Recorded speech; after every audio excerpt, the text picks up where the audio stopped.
Hi Vogue, I'm Halle Berry, and today I'm gonna be looking through my life in looks.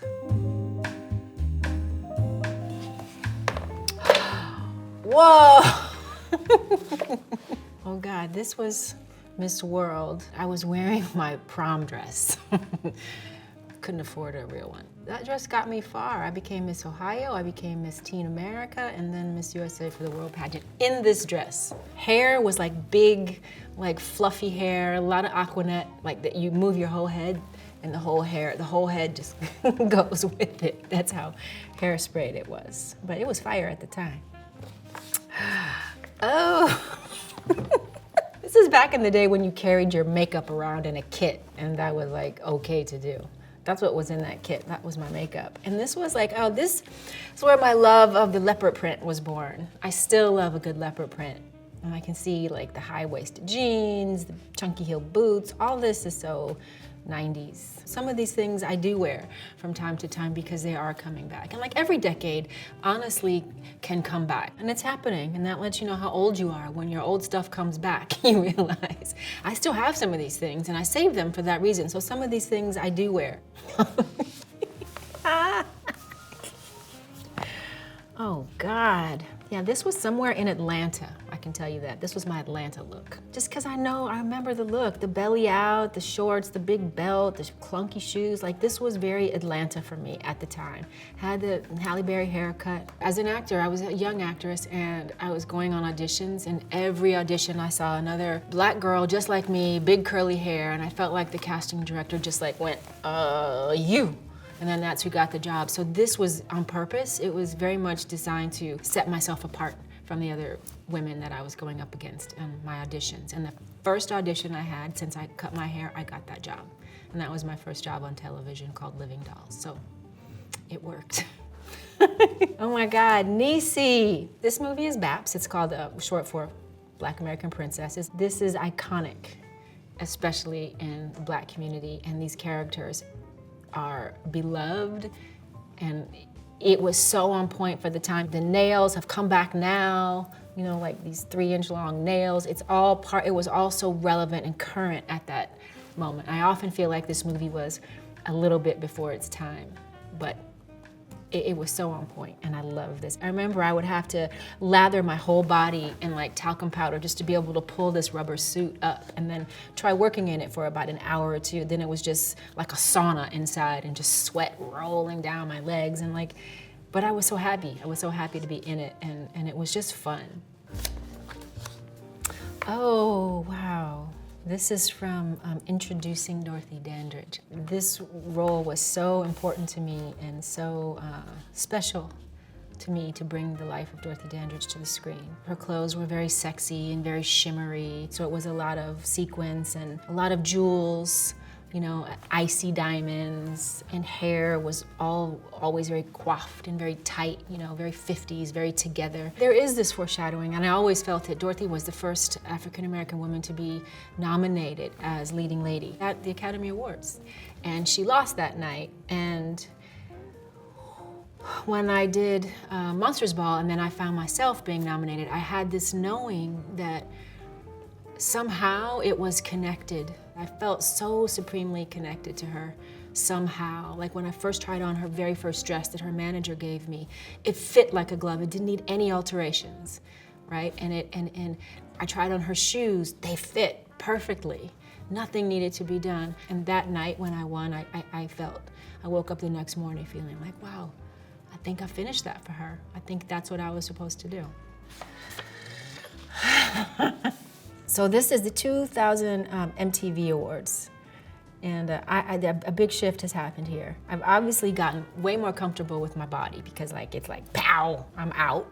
It's out, and I had on a beaded half frock, let's call it.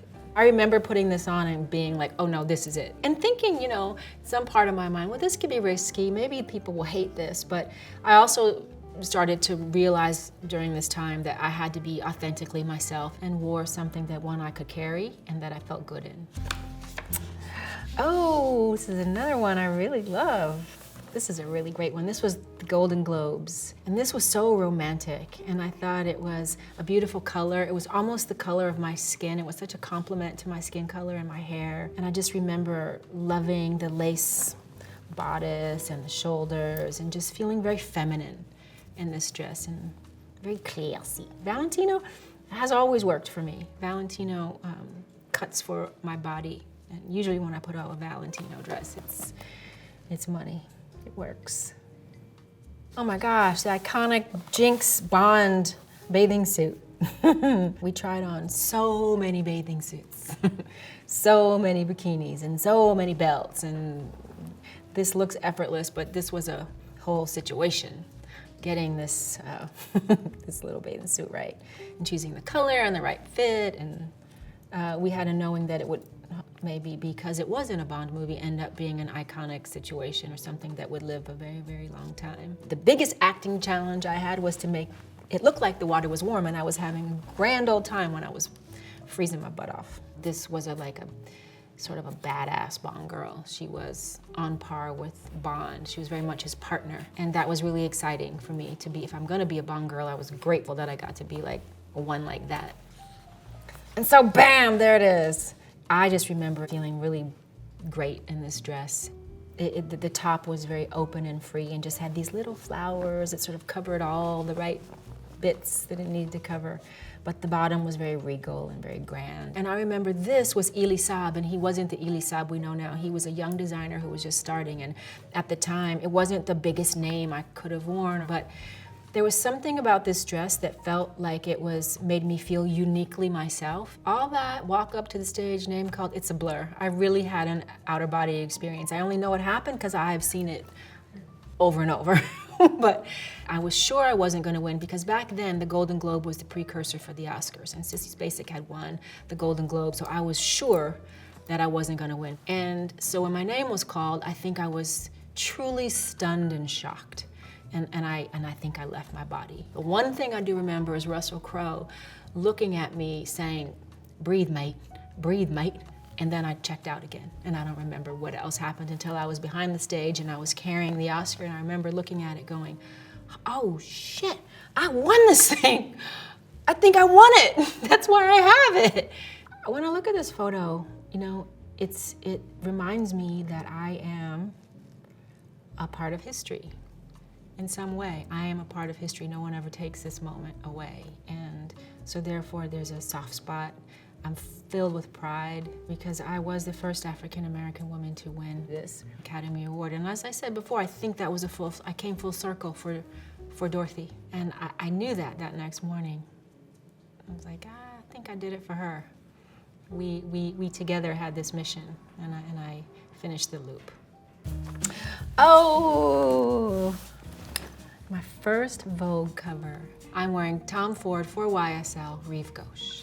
You knew you made it when you made the cover of Vogue, and as being a black woman, you really made it. I mean, I'm shooting with Annie Leibovitz, right? I mean, that's, doesn't get better or bigger than that. And I was shooting with Pierce, who had become a dear, sweet friend at that point, so that was the fun part of it. But, you know, we knew that we were trying to create something special. It was to, you know, highlight our work together on Bond, and Bond is such an iconic series. I remember the first time walking by in an airport and going into an airport just to get a snack before a flight and seeing all the Vogues lined up. And it was pretty arresting. Catwoman, oh my God, this is truly one of my favorite looks.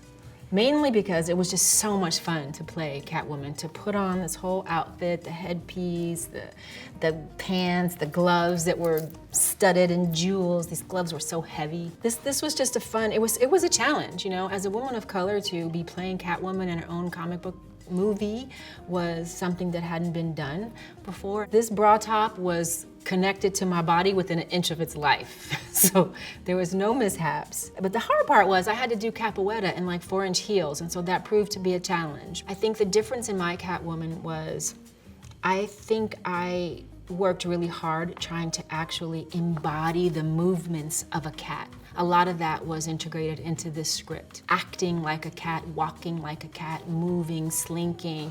My version had a bit more of that because I actually learned capoeira and that helped me move like a cat.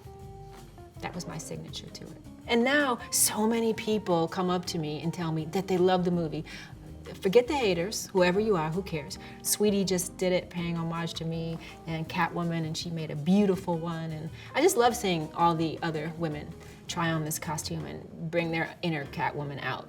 I love it. Oh my goodness. This was recently. This was this year's Academy Awards. And this is Dolce and Gabbana. And this was made especially for me, this award show. I was doing something different with my hair. I tried this little short wig just to have some fun, you know, to mix it up. And I thought it had such a great chance for me to show my shoulders, and it was so bare, and I thought it'd be really cool to have, you know, a little short, little bob like this and sort of play with baby bangs. And I loved the color of this. I loved all the fabric. It was very romantic, and it was very fun. And I wasn't so sure I could pull a bow off across my belly, but my whole team said, you can do it, you can do it. So I took their, I took their advice. I should have practiced the pose. No. But it was fun. You get out there, and that's just what I felt like doing because there was so much fabric. It was so flowy. It was just beautiful. Vogue, thank you so much. I so enjoyed looking through all these looks. I hope you did too. See you next time.